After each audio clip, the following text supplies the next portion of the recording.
Selamat pagi Bapak Ibu Saudara yang dikasihi Tuhan Yesus Kristus.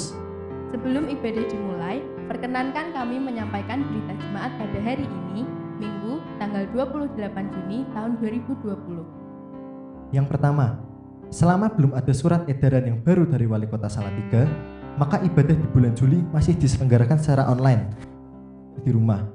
Meskipun kita menuju new normal, untuk melaksanakan kembali ibadah di gereja, dibutuhkan persiapan secara hati-hati dan matang. Jika sudah ada surat edaran atau aturan yang baru yang diterbitkan oleh Wali Kota Salatiga, majelis gereja akan segera menindaklanjuti dan menyosialisasikan kepada jemaat. Yang kedua, persembahan syukur. Persembahan syukur dalam ibadah minggu di rumah, persembahan bulanan, perpuluhan, unduh-unduh, dan persembahan ucapan syukur yang lain bisa dihimpun dengan 3 cara. Yang pertama, melalui amplop yang dihimpun melalui bendahara blok atau kelompok PA, untuk selanjutnya bisa diserahkan ke kantor gereja. Yang kedua, melalui transfer ke rekening gereja lewat BRI dengan nomor rekening 1853 01 00 00 51 56 8 atas nama Wiji Astuti, atau lewat BCA dengan nomor rekening 320 232 3232 atas nama GKJ Salatiga. Atau yang ketiga, melalui QRIS yang akan ditampilkan sebagai berikut.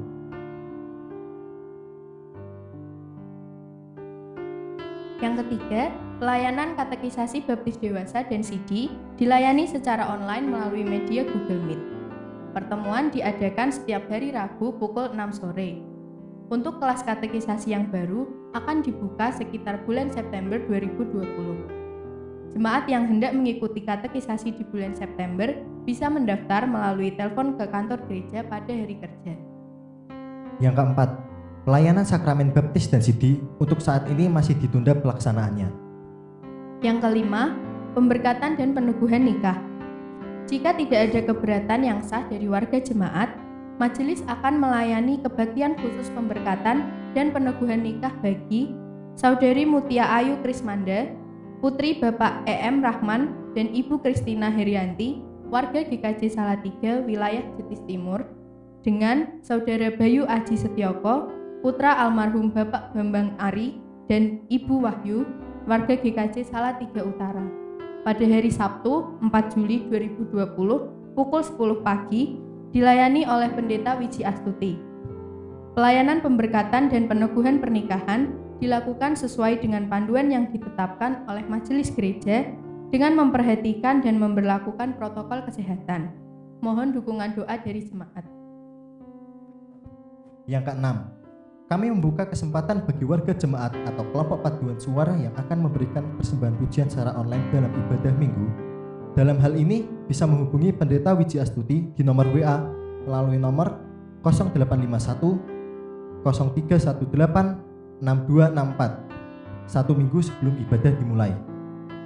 Yang ketujuh, pelayanan ibadah minggu saat ini dilayani oleh Pendeta Hari Prihanto.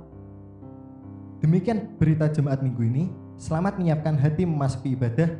Tuhan Yesus memberkati.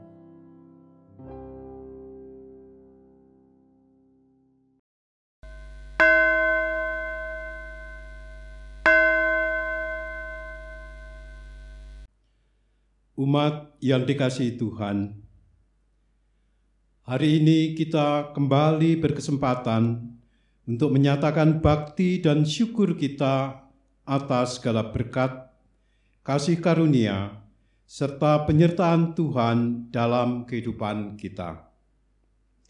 Karena itu, marilah kita mempersiapkan hati dan segenap hidup kita untuk memuliakan nama Tuhan, serta kita jadikan hidup kita sebagai bejana, agar Tuhan berkenan mengisi dengan air hidup yang akan menyegarkan kita.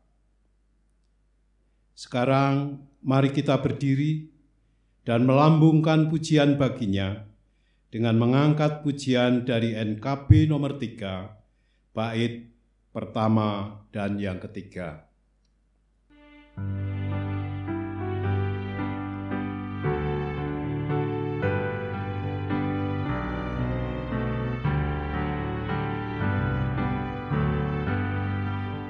Terpujilah Allah, nikmat-Nya besar, begitu kasih-Nya untuk dunia jemaat, sehingga diberilah Putra-Nya kudus, mengangkat manusia serta menebus. Pujilah, pujilah, buatlah dunia bergemar, bergemar, mendengar suaranya. Dapatkanlah Allah demi Putranya, beri puji padanya sebab hikmat-Nya.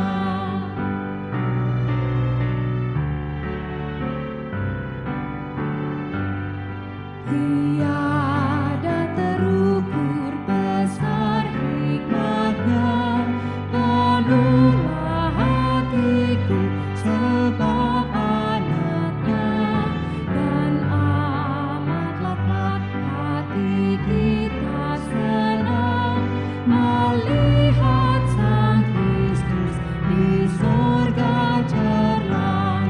Pujilah, pujilah, buatlah dunia bergemar, bergemar, mendengar suaranya. Dapatkanlah Allah demi Putranya, beri puji padanya sebab hikmat-Nya.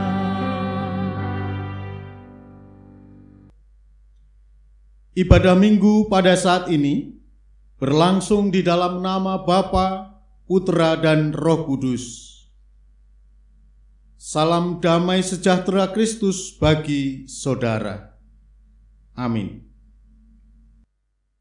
Umat Tuhan, manusia adalah makhluk sosial yang selalu hidup bersama dengan orang lain. Di dalamnya selalu diwarnai dengan sikap menerima atau menolak, perbedaan pendapat ataupun perbedaan sikap. Sejak semula manusia diberi kebebasan untuk memilih. Dan setiap pilihan mengandung resiko dan tanggung jawab yang harus dipikul. Tidak setiap kabar baik yang datang kepada kita menjadi kebenaran. Semua akan diuji oleh waktu. Untuk itu, diperlukan sikap kritis atas semua yang datang kepada kita. Diperlukan kelemah lembutan dalam menyambut siapapun yang ditempatkan Tuhan di jalan hidup kita.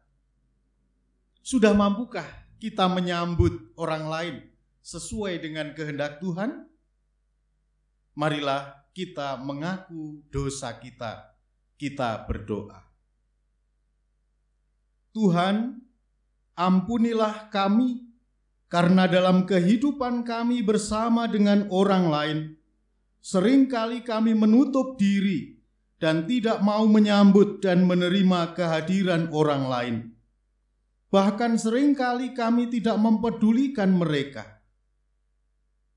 Ampunilah kami, dan baharuilah hidup kami ya Tuhan, agar hidup kami mencerminkan Dikau ya Allah. Amin.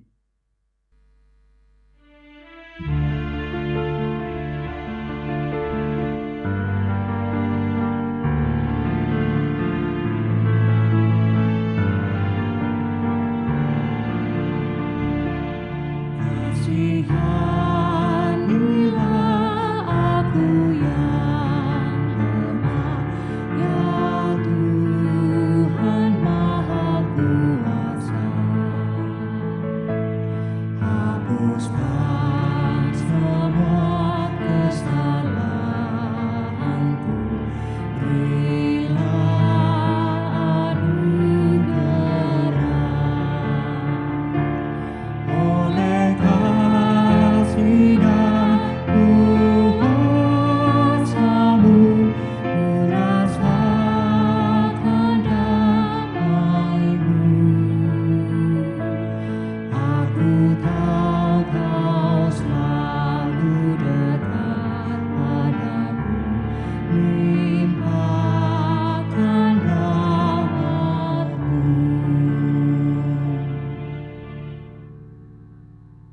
Saudaraku, sesudah kita mengaku dosa di hadapannya, kini terimalah berita anugerahnya yang demikian.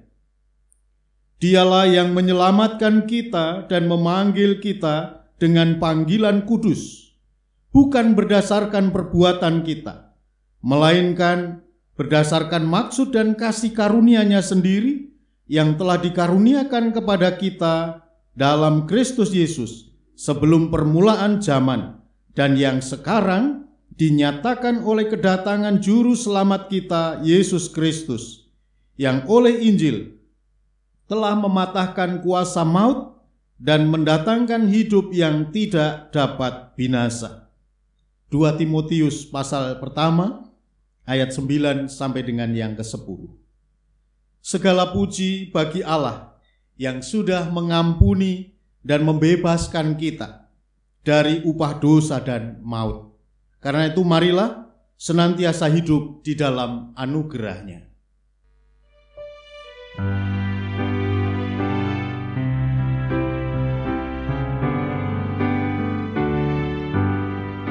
Kudaki jalan mulia, tetap doaku inilah, ke tempat tinggi dan teguh, Tuhan mantapkan langkahku. Ya Tuhan, angkat diriku lebih dekat kepadamu, di tempat tinggi dan teguh, Tuhan mantapkan langkahku.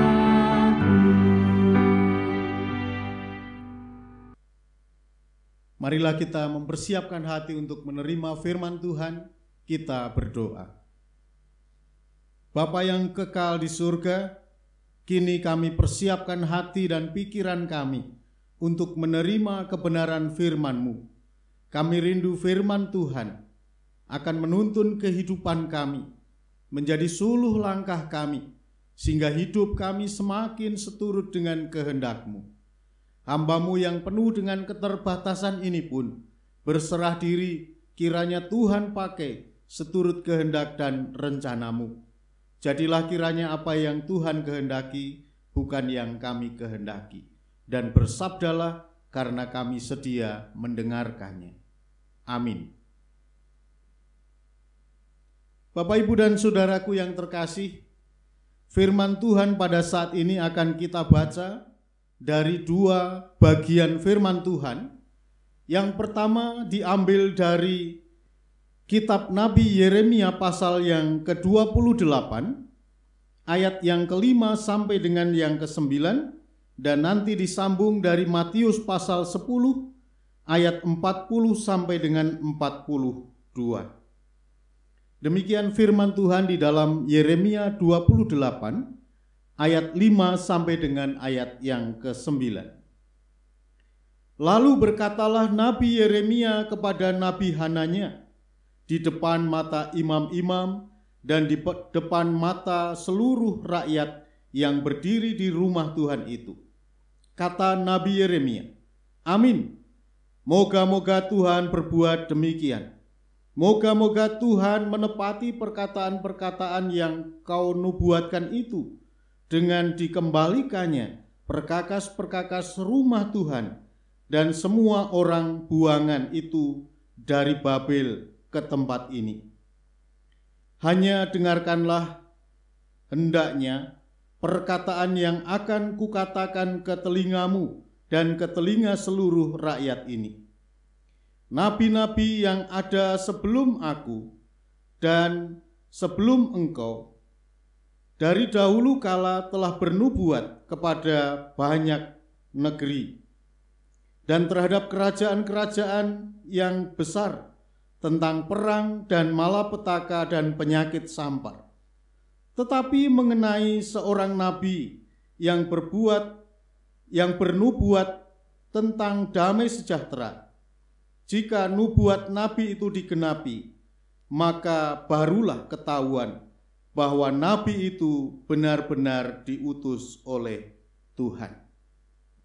Disambung dari Injil Matius pasal yang ke-10, ayat 42, ayat 40 sampai dengan ayat yang 42 yang demikian.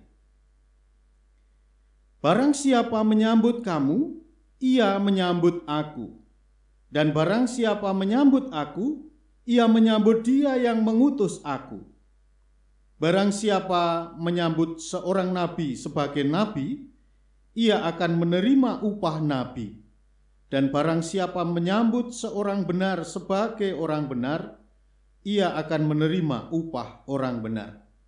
Dan barang siapa memberi air sejuk secangkir saja pun kepada salah seorang yang kecil ini, karena ia muridku, aku berkata kepadamu, sesungguhnya ia tidak akan kehilangan upahnya daripadanya. Demikian pembacaan firman Tuhan. Yang berbahagia ialah mereka yang mendengarkan firman Tuhan dan yang memeliharanya. Haleluya.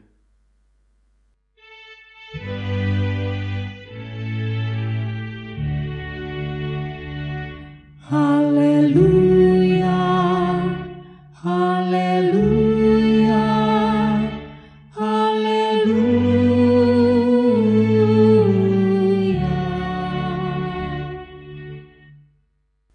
Shalom, umat Tuhan yang terkasih.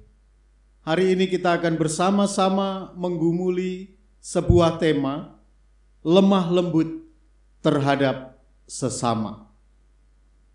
Saudara-saudara yang dikasihi Tuhan, pernahkah kita berbeda pendapat dengan teman atau kolega atau dengan anggota keluarga kita sendiri?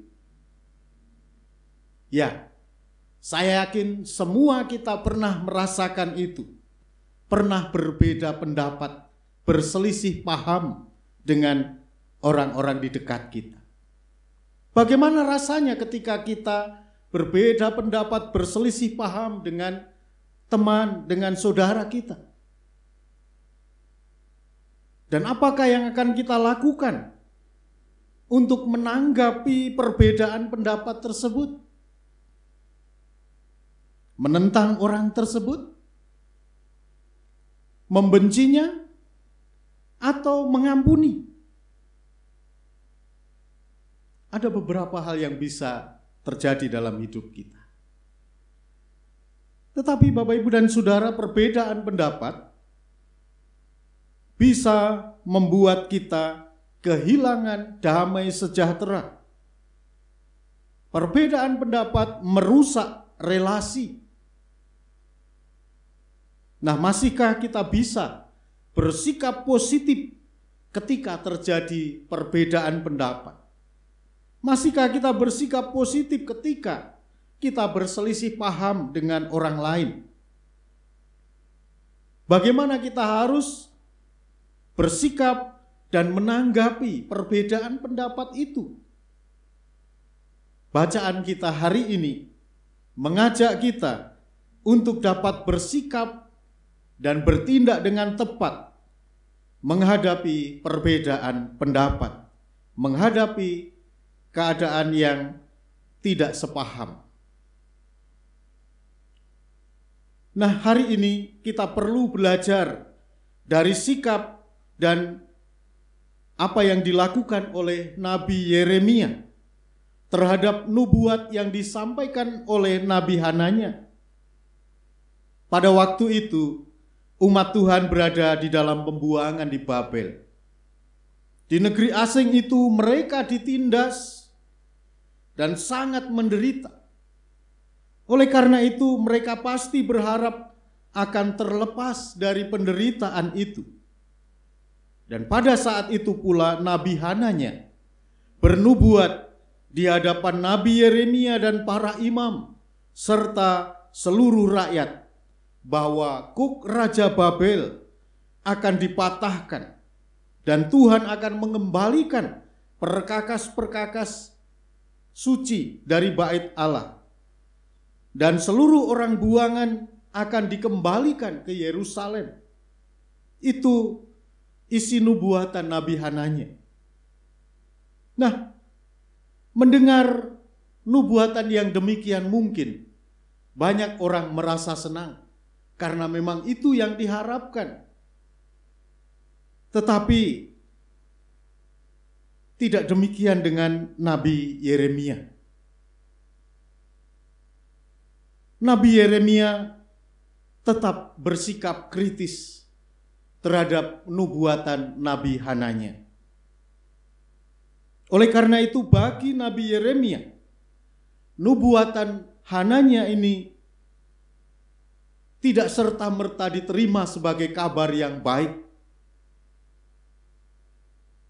melainkan bagi Nabi Yeremia ada hal-hal yang harus dilalui sebelum nubuatan itu sungguh-sungguh dinyatakan benar. Nah, bagaimana tanggapan Nabi Yeremia atas nubuatan Nabi Hananya tadi? Setidaknya ada dua hal yang bisa kita pelajari. Yang pertama, bahwa Nabi Yeremia tidak begitu saja menerima kabar baik itu. Memang Nabi Yeremia menanggapi secara positif nubuatan Nabi Hananya tadi. Sebab hal itu adalah sesuatu yang baik dalam menjaga relasi. Kita perhatikan apa yang dikatakan oleh Nabi Yeremia. Yeremia berkata, "Amin. Moga-moga Tuhan berbuat demikian. Moga-moga Tuhan menepati perkataan-perkataan yang kau nubuatkan itu dengan dikembalikannya perkakas-perkakas rumah Tuhan dan semua orang buangan itu dari Babel ke tempat ini." Jelas di ayat yang ke-6. Ini menunjukkan sikap positif, tidak menghakimi Nabi Hananya, melainkan tetap berpengharapan moga-moga Tuhan menepati perkataan-perkataan atau nubuat yang kau ucapkan. Nabi Yeremia berharap agar apa yang disampaikan oleh Nabi Hananya dapat terwujud. Kemudian yang kedua, Nabi Hananya harus diuji kebenaran nubuatnya dengan mendasarkan pada kebenaran yang telah disampaikan oleh para nabi sebelumnya. Kebenaran itu harus diuji dengan kebenaran lama. Nubuat itu benar jika nubuat itu digenapi. Ini berarti bahwa kebenaran suatu nubuat akan diuji oleh waktu. Seiring berjalannya waktu, nubuat itu digenapi atau tidak, di sana akan terbukti. Demikian juga dengan nabi yang bernubuat, maka nubuatnya itu pun harus diuji. Baik dari nubuat-nubuat nabi sebelumnya maupun juga seiring berjalannya waktu, apakah nubuatan itu benar terjadi atau tidak. Nabi yang benar adalah nabi yang diutus oleh Tuhan, bukan hanya untuk menyampaikan kabar baik yang menggembirakan hati umat, tetapi juga nabi itu harus berani menegur umat yang berdosa dan mendorong mereka untuk hidup dalam pertobatan. Pertobatan itu dinyatakan dengan hidup taat dan setia kepada Tuhan. Teguran yang demikian mengandung resiko yang besar bagi seorang nabi, terutama ancaman dari orang-orang yang tidak mau ditegur, tidak mau diingatkan.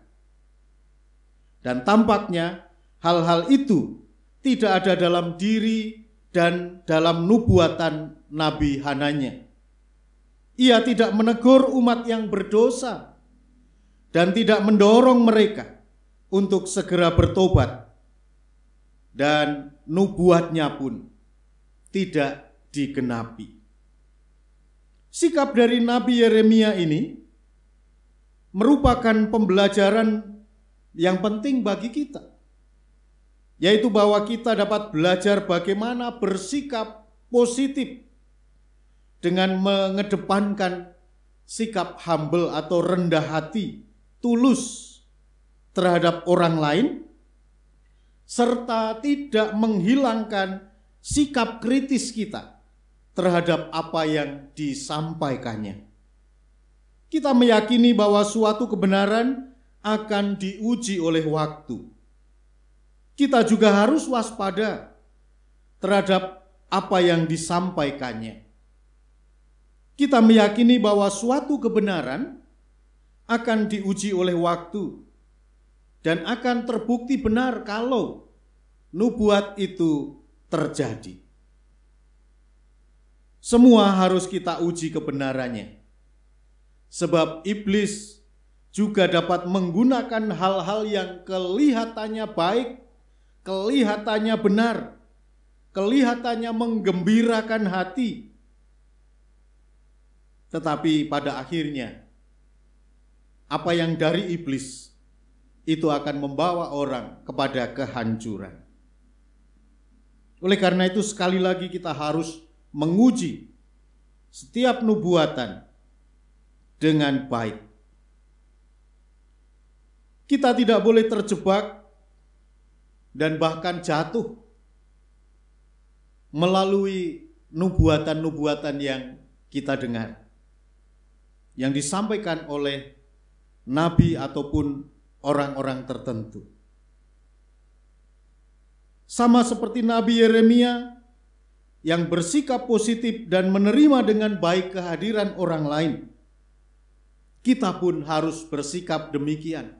Kita tetap bersikap baik, bersikap positif terhadap orang lain, sekalipun pendapatnya mungkin tidak sama dengan pendapat kita. Kita tetap menjaga relasi. Namun demikian, kebenaran dari ucapan seseorang harus diuji kebenarannya melalui waktu, seiring berjalannya waktu. Apakah apa yang dikatakan oleh orang tersebut terjadi atau tidak? Kita tetap berpikir kritis terhadap orang tersebut tanpa harus membencinya, tanpa harus memojokkannya, tanpa harus menyingkirkannya. Demikianlah seharusnya kita bersikap memperlakukan sesama kita. Kita percaya bahwa semua akan menerima upahnya masing-masing, baik para utusan maupun mereka yang menyambut, baik orang yang bernubuat ataupun mereka yang mendengarkan nubuat. Tuhan Yesus menasihati para muridnya sebagai utusan Tuhan supaya jangan khawatir dan jangan rendah diri. Kehadiran mereka memang bisa diterima atau bisa juga ditolak. Tetapi kepada semua orang, baik yang menerima maupun menolaknya, upah sudah tersedia bagi mereka. Sebagai utusan, mereka mewakili pengutusnya, yaitu Tuhan. Ketika mereka ditolak, sesungguhnya yang ditolak adalah Tuhan. Begitupun ketika mereka diterima, yang diterima adalah Tuhan. Oleh karena itu kita percaya bahwa semua orang akan menerima upahnya masing-masing. Bapak, Ibu, dan Saudara yang terkasih di dalam Tuhan, hal yang terpenting adalah bahwa sebagai utusan, kita harus hidup di dalam kebenaran sesuai dengan kehendak Tuhan. Orang lain bebas mau menentukan pilihan, mau menolak atau mau menerima. Namun demikian, harus diingat bahwa setiap pilihan itu membawa konsekuensi dan tanggung jawab pribadi. Ada upah yang akan diterima dari hasil pilihannya. Tuhan Yesus mengingatkan kita dalam Matius pasal 10 ayat 42. Barang siapa memberi air sejuk secangkir saja pun kepada salah seorang yang kecil ini karena ia muridku, aku berkata kepadamu, sesungguhnya ia tidak akan kehilangan upahnya daripadanya. Tuhan tidak pernah berhutang budi kepada siapapun. Tuhan itu adil. Sekalipun ia berkenan melibatkan manusia dalam mewujudkan rencana dan kehendaknya, ia menyediakan upah bagi mereka yang menyambutnya dengan kebaikan.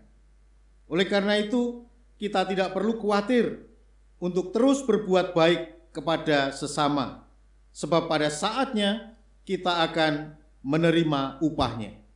Umat yang terkasih, mengakhiri khotbah ini, saya mengajak kita untuk belajar sikap lemah lembut dari seekor burung elang. Burung elang kita kenal sebagai burung predator atau hewan predator yang menakutkan. Tetapi mereka juga adalah seorang navigator yang sangat tajam. Dan tak heran kalau ada banyak negara yang menggunakan lambang burung elang sebagai lambang negaranya. Salah satunya adalah Amerika Serikat, memakai burung elang botak sebagai lambang negaranya. Dan bukan hanya Amerika, tetapi tentara Romawi kuno juga menyematkan simbol elang di spanduk mereka sebagai kehormatan, sebagai simbol kehormatan dan kekuatan kaisar. Bahkan mitologi Skandinavia juga penuh dengan lambang-lambang burung elang.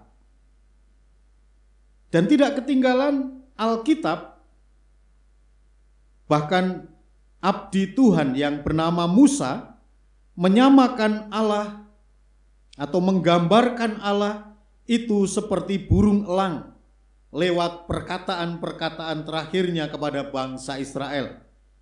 Kalau kita membaca kitab Ulangan pasal 32 ayat 11 dan 12, Musa berkata demikian, laksana Raja Wali menggoyang bangkitkan isi sarangnya, melayang-layang di atas anak-anaknya, mengembangkan sayap, menampung seekor dan mendukungnya di atas kepaknya. Demikianlah Tuhan sendiri menuntun dia, dan tidak ada Allah asing menyertai dia. Yang harus kita ketahui Bapak, Ibu, dan Saudara, sekalipun burung elang itu adalah burung yang menakutkan, predator yang cukup ditakuti oleh binatang lain, tetapi ternyata burung elang punya sikap yang perlu kita teladani, yaitu sikap lemah lembut. Kalau pada umumnya elang digambarkan burung yang kuat ulet, menakutkan, punya penglihatan yang tajam, maka sisi lain yang enggak kalah penting adalah kelemah lembutannya kepada anak-anaknya. Meski mereka adalah kawanan pemangsa, tetapi dia punya sisi kelembutan. Kita tahu bahwa selama masa inkubasi, seekor anak elang akan dipelihara oleh induknya, sedang induk yang lain akan senantiasa keluar untuk mencari makan. Sampai pada saat setelah anak elang itu mampu belajar terbang, maka induk elang itu akan memporak-porandakan sarangnya dan mengurangi jatah makannya dan membiarkan anak itu terbang dengan bebas. Namun dia tetap mengawasi dan tetap siap untuk menolong anak elang itu kalau ia akan jatuh karena ketidakmampuannya. Itulah sisi kelembutan seekor burung elang kepada anaknya. ia tetap menjaga anaknya, memastikan keamanan anaknya. Dan ia ingin supaya anaknya pun menjadi burung yang tangguh, yang mampu menghidupi diri dan mampu melakukan apa yang menjadi bagian dalam hidupnya. Jemaat yang terkasih, kita sudah menerima anugerah dan berkat-berkat Tuhan, pertolongan Tuhan. Dan sekarang kita diutus. Dan dalam menjalankan tugas perutusan kita, bisa saja kita berada dalam situasi hidup dan pelayanan yang penuh dengan ancaman. Namun kita harus tetap bersikap lemah lembut. Dalam Kamus Bahasa Indonesia, lemah lembut adalah baik hati, halus budi bahasanya. Sikap yang demikian harus kita nampakkan kepada siapapun. Karena sesungguhnya apapun respon orang terhadap tugas perutusan kita, mereka akan beroleh upahnya. Dan kita pun sebagai utusan juga akan menerima upah sebagaimana yang Tuhan sudah janjikan kepada kita. Oleh karena itu, tetaplah bersikap lemah lembut, namun juga berdiri kokoh atas kebenaran iman kita. Tuhan memberkati kita. Amin. Marilah kita memasuki saat teduh sejenak.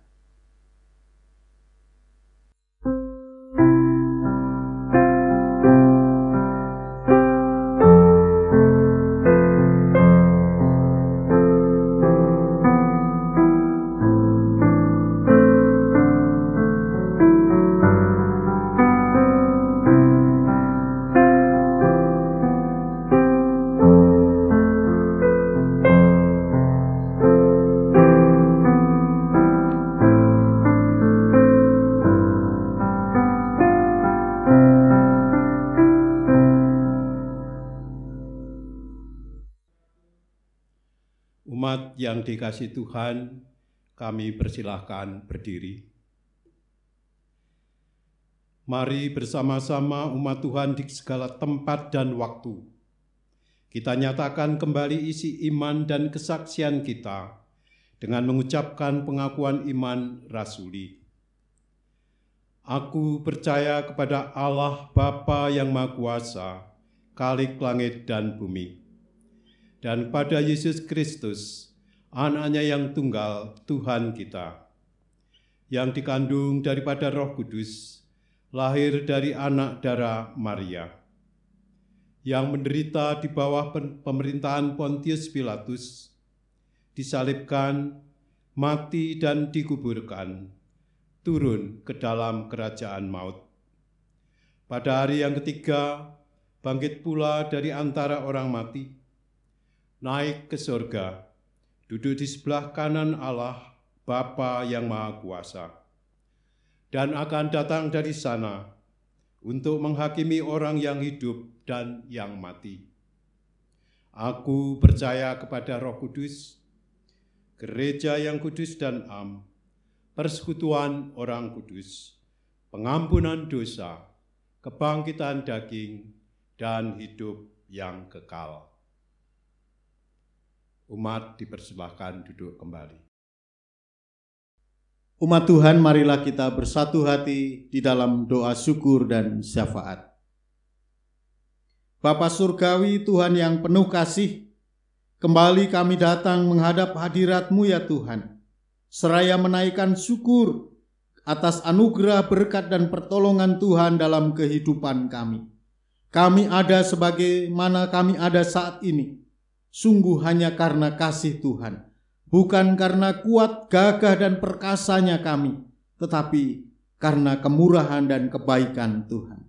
Kami pun bersyukur untuk anugerah, berkat, dan pertolongan Tuhan dalam sisi kehidupan kami apapun, karena kami sadar tanpa pertolongan Tuhan, kami tidak akan mampu berbuat apa. Demikian juga kami bersyukur atas kehidupan keluarga kami masing-masing yang Tuhan pelihara sedemikian rupa, sehingga kami menikmati segala yang baik, segala yang Tuhan berikan bagi kehidupan keluarga kami, bagi anak-anak kami, bagi anak cucu kami, keturunan kami. Kami yakin Tuhan pun terus berkarya. Bapa, kami bersyukur untuk kehidupan jemaat-Mu yang Tuhan pelihara, sehingga sekalipun kami terbatas dalam semua keadaan, tetapi Tuhan pakai menjadi alat di tangan Tuhan untuk mendatangkan sejahtera atas masyarakat kami. Oleh karena itu Tuhan, kiranya Engkau juga yang akan terus menolong kami, baik sebagai pribadi, sebagai keluarga, sebagai jemaat, untuk tetap dapat melakukan tugas-tugas kami seturut dengan panggilan Tuhan. Bapa, pada saat ini kami berdoa untuk bangsa dan negara kami. Karuniakanlah kiranya berkat-Mu atas para pemimpin kami, supaya mereka boleh mengambil sikap yang bijak di tengah situasi yang sulit ini, sehingga melalui kebijakan-kebijakan pemerintah kami, bangsa dan negara ini akan keluar dari situasi-situasi yang sulit dan memperoleh apa yang diharapkan sebagai cita-cita bersama sebagai bangsa Indonesia. Kami serahkan Presiden, Wakil Presiden, jajaran menteri, bahkan seluruh aparatur di bawahnya. Kiranya Tuhan berkenan memakai dan memberkati pelayanan mereka.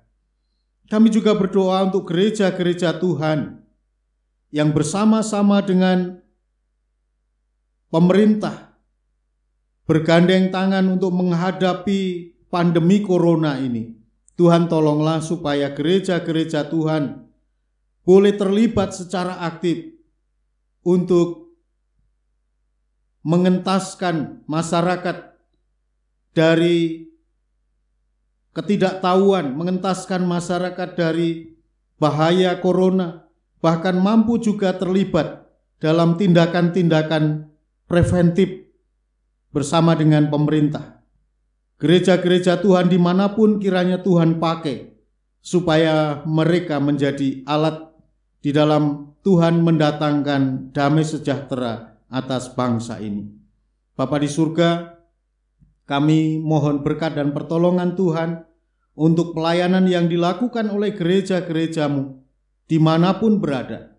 Sekalipun dalam situasi-situasi yang sulit ini, biarlah pelayanan tetap boleh berjalan, dan pelayanan yang dilakukan oleh gereja-gereja Tuhan menjadi sarana pemeliharaan iman bagi setiap anggota jemaatnya. Bapa di surga, kami teringat dan berdoa bagi saudara-saudara kami yang saat ini mengalami kelemahan-kelemahan fisik, baik oleh karena usia yang sudah lanjut maupun oleh karena serangan penyakit tertentu.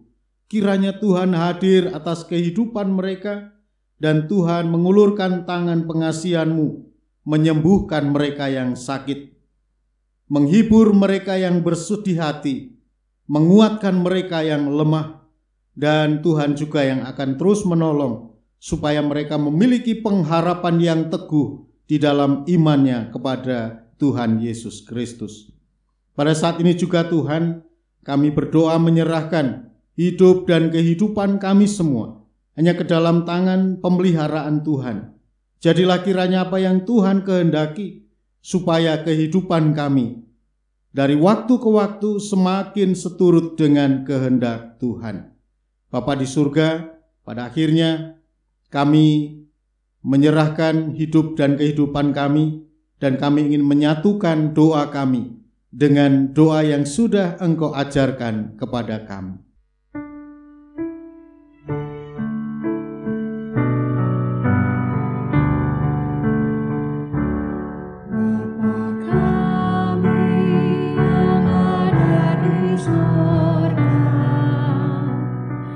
Dikuduskanlah nama-Mu, datanglah kerajaan-Mu, jadilah kehendak-Mu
Umat yang dikasihi Tuhan, marilah kita wujudkan syukur kita dengan mengumpulkan persembahan sambil mengingat firman Tuhan di dalam Roma pasal 12 ayat 1 yang demikian. Karena itu, saudara-saudara, demi kemurahan Allah aku menasihatkan kamu, supaya kamu mempersembahkan hidupmu sebagai persembahan yang hidup, yang kudus, dan yang berkenan kepada Allah. Itu adalah ibadahmu yang sejati.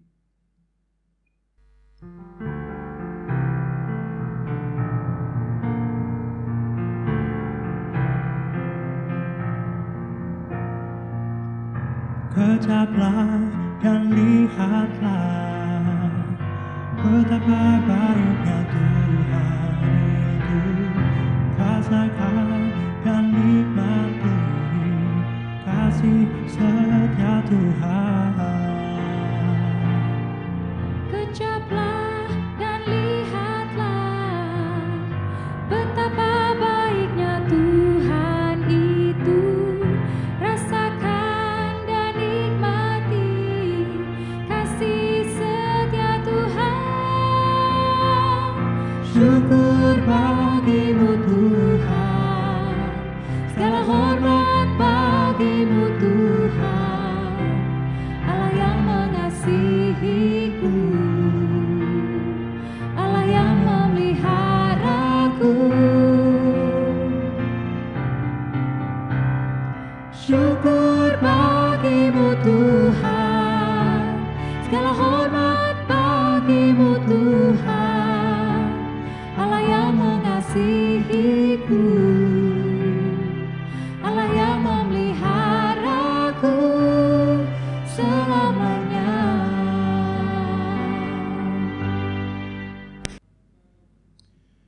Jemaat yang dikasihi Tuhan, mari kita bawa persembahan kita kepada Tuhan di dalam doa. Saya hantarkan.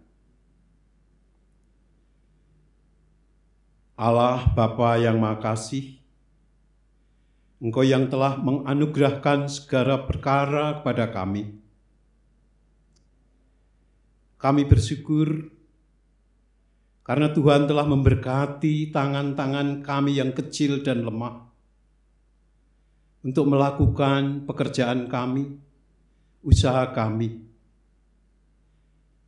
Dan kini sebagian dari berkat Tuhan kami bawa ke hadapan-Mu sebagai persembahan syukur kami bagi Tuhan.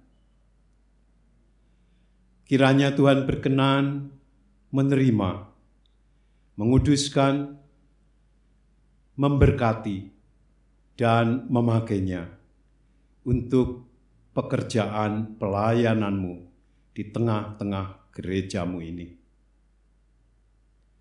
Berkati tangan-tangan yang sudah memberikan maupun yang belum, sehingga nanti mereka pun akan memberikan persembahan syukur bagi kemuliaan nama Tuhan. Tuhan, kiranya Engkau juga memberkati hamba-hambamu yang Engkau percaya untuk mengatur penggunaan persembahan ini. Berikan rasa tanggung jawab, kejujuran, sehingga semua boleh dilakukan hanya bagi hormat dan kemuliaan nama Tuhan. Bapa, kami akan mengakhiri ibadah kami pada saat ini, dan kami akan memasuki ibadah yang nyata di dalam kehidupan kami di minggu yang akan datang. Kami mohon penyertaan-Mu. Di dalam nama Tuhan Yesus Kristus, Juru Selamat kami yang penuh kasih, kami berdoa dan bersyukur. Amin. Umat Tuhan yang terkasih, kita dipanggil untuk hidup di dalam kelemah lembutan sebagai bukti bahwa kita hidup sebagai milik Kristus. Karena itu wujudkanlah hidup dalam damai sejahtera di dalam berkat-Nya.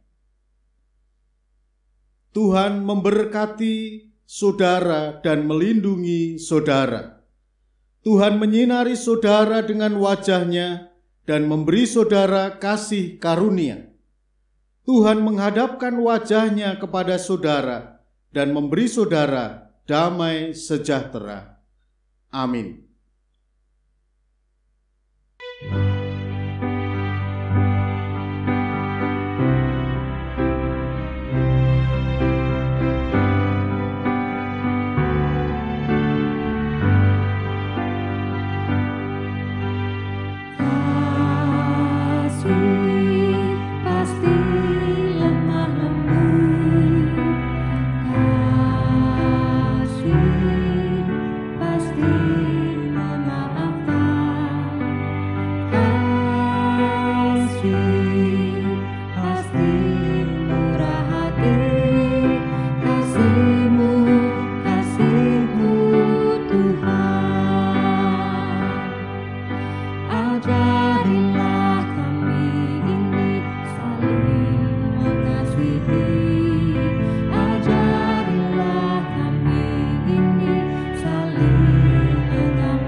Ajari